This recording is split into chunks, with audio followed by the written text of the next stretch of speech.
The morning air was heavy with heat as people moved along the wide sidewalk near the old city courthouse. Cars slowed at the traffic light, horns sounding once in a while, and the noise of the street mixed with the low hum of voices. Among the crowd was a woman named Anna, sitting quietly in a wheelchair. Her hands rested on her belly, round with the life growing inside her. Her face was calm, but her eyes showed tiredness from a long day of travel and waiting. Anna had come to the city early that morning for a medical checkup. Her doctor had asked her to avoid stress and long walks, which was why she used the wheelchair. It was not because she was weak, but because her pregnancy had been difficult. Every small movement required care, and every step had to be planned. Beside her, pushing the wheelchair slowly, was a man named Mark. He looked like an ordinary husband, wearing a plain shirt and dark jeans. His face was serious but gentle, and he kept his eyes on Anna, making sure she was comfortable. To anyone watching, Mark was just another caring spouse helping his wife through a hard time. They stopped near the courthouse gate, waiting for the pedestrian signal to change. The sun reflected off the glass building, and Anna shielded her eyes for a moment. She took a slow breath and smiled faintly. "Just a few more minutes," Mark said softly. "Then we can sit inside." Anna nodded. "I'm okay. The baby's calm today." As they waited, a police officer named Tom stood nearby. He had been assigned crowd control duty after a small protest earlier that morning. The protest had ended, but Tom was still tense. He had not slept well the night before, and his patience was thin. He scanned the area, watching people closely, convinced that trouble could start again at any moment. Tom noticed Mark and Anna near the gate. His eyes fixed on the wheelchair, then on the bag hanging from its side. It was just a medical bag, but Tom's thoughts raced. He had been warned to watch for suspicious items. Instead of observing calmly, his mind jumped to conclusions. He stepped forward with quick, heavy strides. "You can't stop here," Tom said sharply. Mark looked up, surprised by the harsh tone. "We're just waiting for the light," he replied calmly. "This area needs to stay clear," Tom said, his voice louder now. "Move along." Anna shifted uncomfortably. "Officer," she said quietly, "I need a moment. I can't move too fast." Tom glanced at her belly and then at the wheelchair, but his expression did not soften. He saw delay, not difficulty. "Rules are rules," he said. "You need to leave the gate now." Mark felt a tight pull in his chest, but he kept his voice steady. "My wife is pregnant. She's not causing any problem." A few people nearby slowed their steps, sensing tension. Some looked at Anna with concern, others at Tom with confusion. Tom took another step closer. His posture was stiff, his hand resting near his belt. "I said move," he repeated. "You're blocking access." The sudden closeness made Anna nervous. Her hands tightened on the armrests. "Please," she said, her voice shaking slightly, "I just need a minute." Instead of stepping back, Tom raised his voice again. "I don't have time for excuses." The sound of his words echoed louder than needed. A passerby frowned. Another stopped completely, watching. Mark moved protectively closer to Anna. "Officer, lower your voice," he said firmly.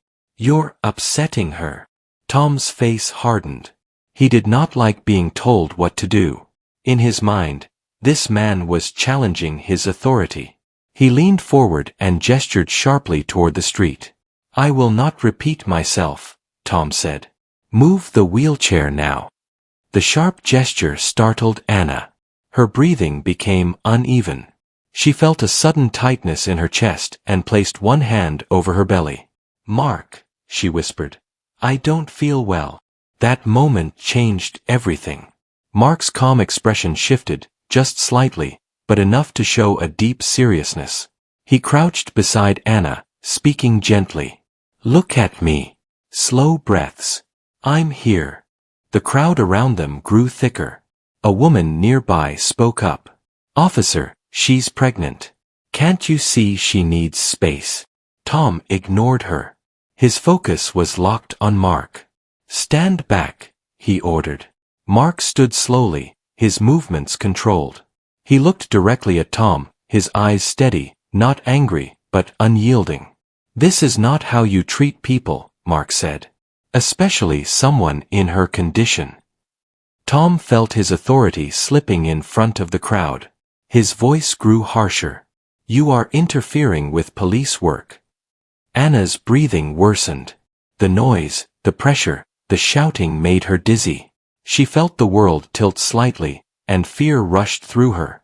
"Mark," she whispered again, barely audible. At that moment, a second officer approached, drawn by the crowd. His name was Luis, and he looked confused as he took in the scene. "What's going on here?" Luis asked. Tom spoke first. "They refused to clear the area." Luis looked at Anna, then at the wheelchair, then at the small medical bag.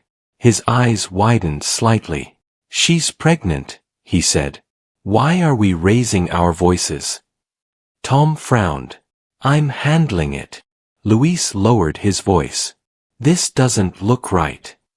The tension was thick enough to feel. Phones were now raised, people recording quietly. The situation was no longer private. It was public, and every second mattered. Mark reached into his pocket slowly. Tom tensed immediately. "Don't move," Tom snapped. Mark paused, keeping his hand visible. "I'm getting something that explains who I am," he said calmly. Tom hesitated, unsure. Luis watched closely. Mark pulled out a small, plain badge holder and opened it, holding it at chest level. Inside was an identification card that did not look like anything most people carried. Luis leaned closer, his eyes scanning the card. His face changed instantly. "Tom," Luis said quietly, "you need to step back." Tom glanced at the card, confusion crossing his face. "What is that?" Mark's voice was low and controlled.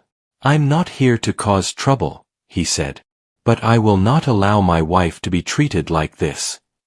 Tom stared, his confidence draining as he finally understood that this was no ordinary man.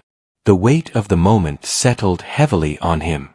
Anna closed her eyes, focusing on her breathing, unaware of the shift happening around her. The crowd murmured, sensing something serious had just been revealed. The air felt different now, charged with expectation. And this was only the beginning. The street seemed quieter after the badge was shown, as if the city itself had paused to watch what would happen next. The murmurs of the crowd softened, and even the traffic noise felt distant. Tom stood frozen, his eyes fixed on the identification mark held steady in his hand. His confidence had drained away, replaced by uncertainty and growing fear.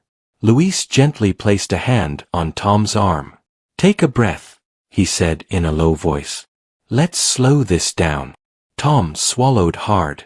He had never imagined a moment like this. He had acted on impulse, not reason, and now every eye around him was watching.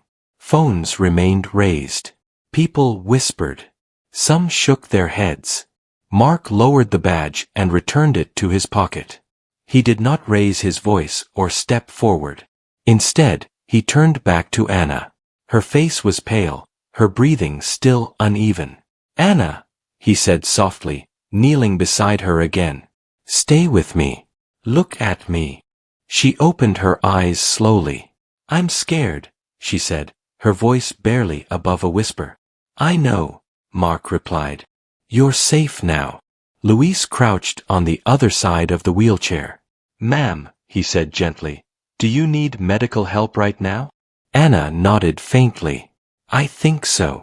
Luis immediately reached for his radio. "We need medical assistance at the courthouse gate," he said clearly. "Pregnant woman feeling unwell." Tom watched in silence as Luis spoke.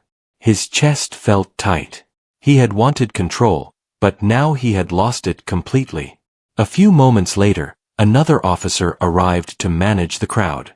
He guided people back, asking them politely to give space. The area opened up, allowing fresh air to reach Anna.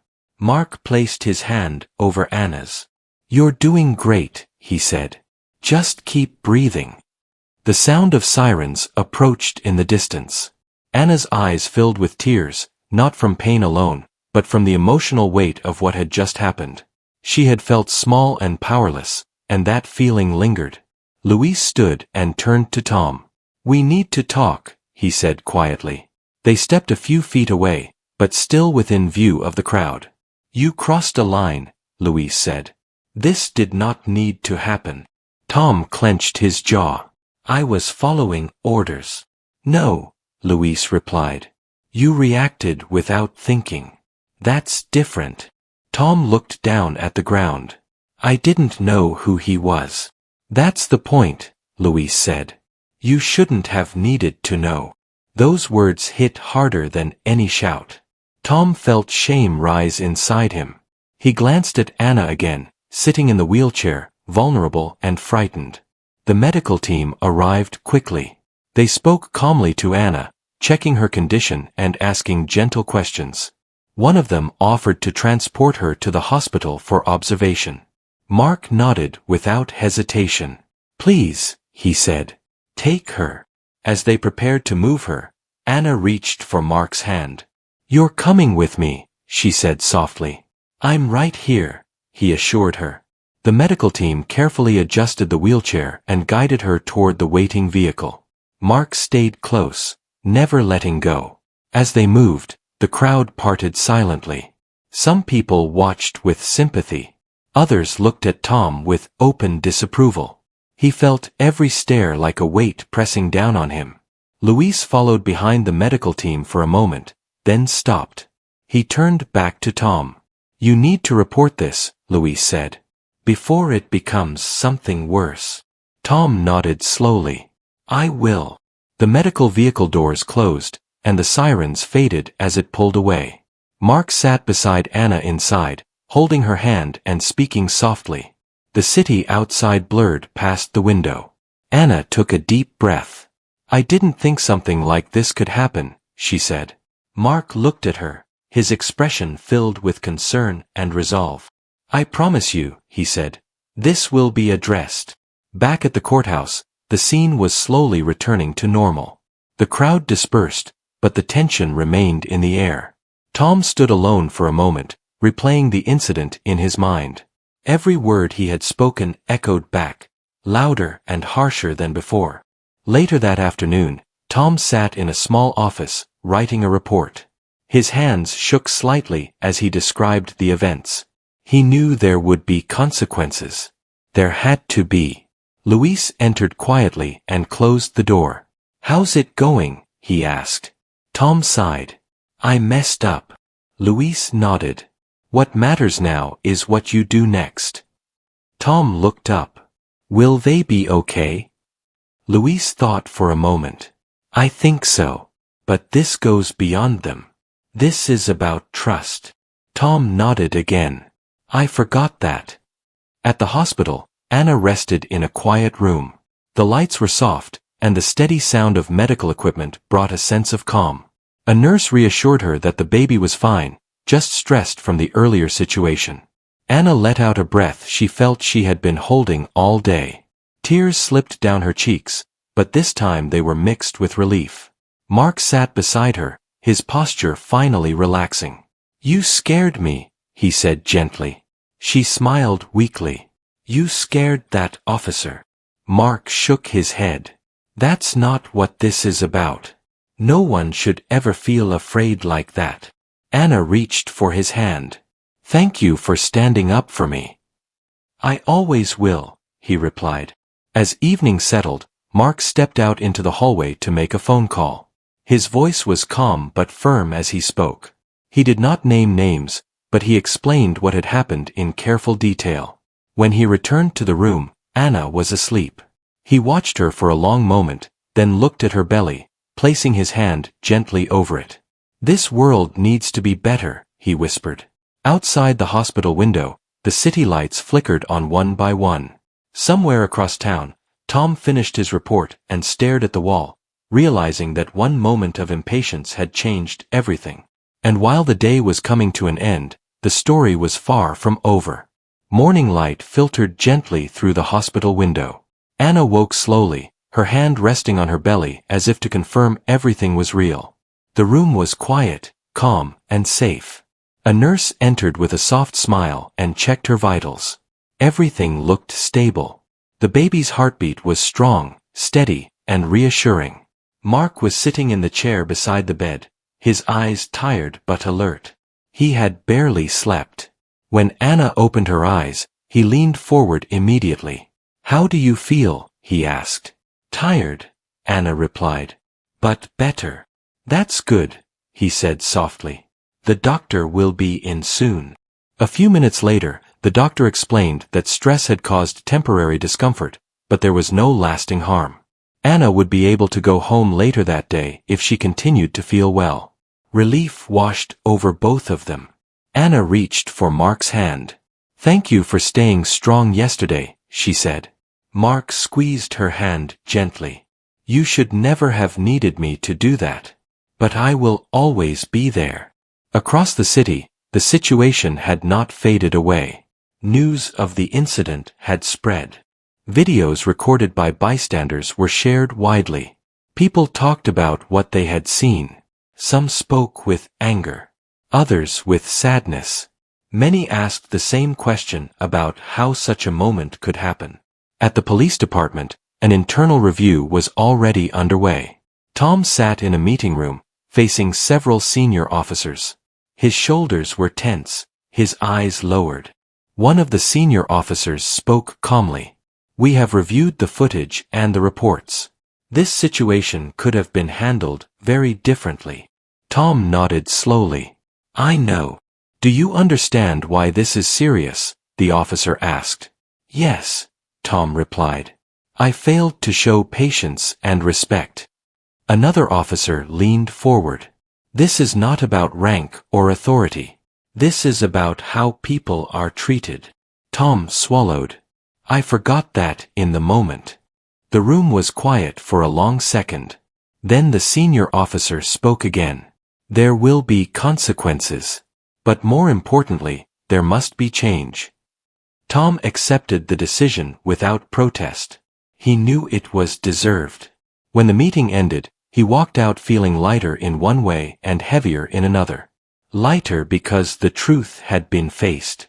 Heavier because the mistake could never be undone. Later that day, Luis met Tom outside the building. "How did it go?" Luis asked. "I was held accountable," Tom said. "As I should be." Luis nodded.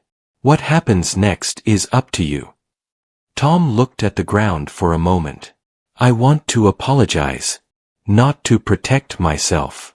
But because it matters." Luis studied him. "Then do it the right way." At the hospital, Mark helped Anna prepare to leave. As they moved through the hallway, a familiar voice called out, "Mark." He turned to see Luis approaching. His expression was respectful, careful. "I wanted to check on her," Luis said. "And to let you know that things are being addressed." Mark nodded. "Thank you for stepping in when you did." Luis glanced at Anna. "I'm sorry for what happened. No one should go through that." Anna gave a small nod. "Thank you for treating me like a person." As Luis turned to leave, Tom appeared a few steps behind him. He stopped, clearly unsure. Mark noticed him immediately and shifted slightly closer to Anna. Tom took a breath. "I'm not here as an officer right now," he said. "I'm here as someone who made a mistake." The hallway felt still. Anna watched him closely. "I was wrong," Tom continued. "I caused fear and stress when I should have shown care. I am deeply sorry." Anna looked at Mark, then back at Tom. Her voice was calm, but firm.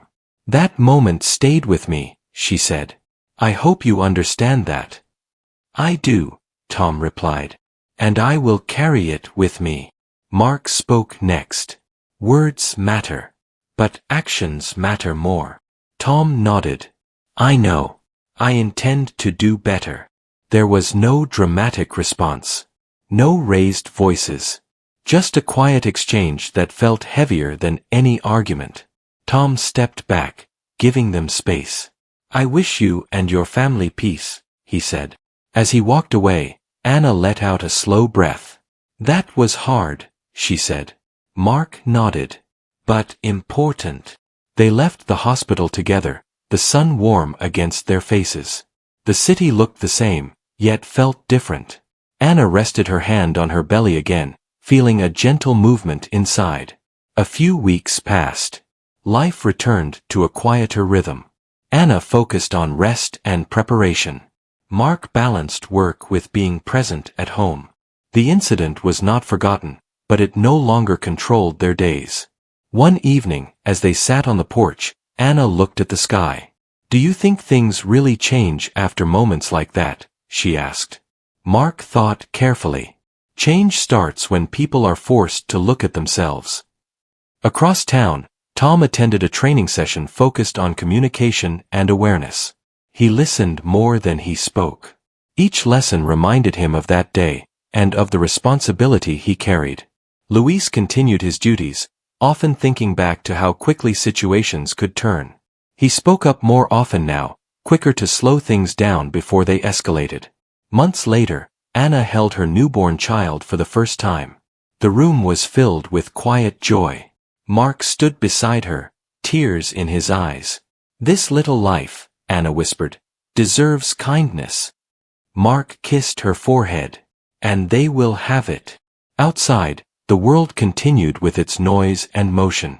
But inside that room, there was peace. Some stories end with noise. Others end with understanding.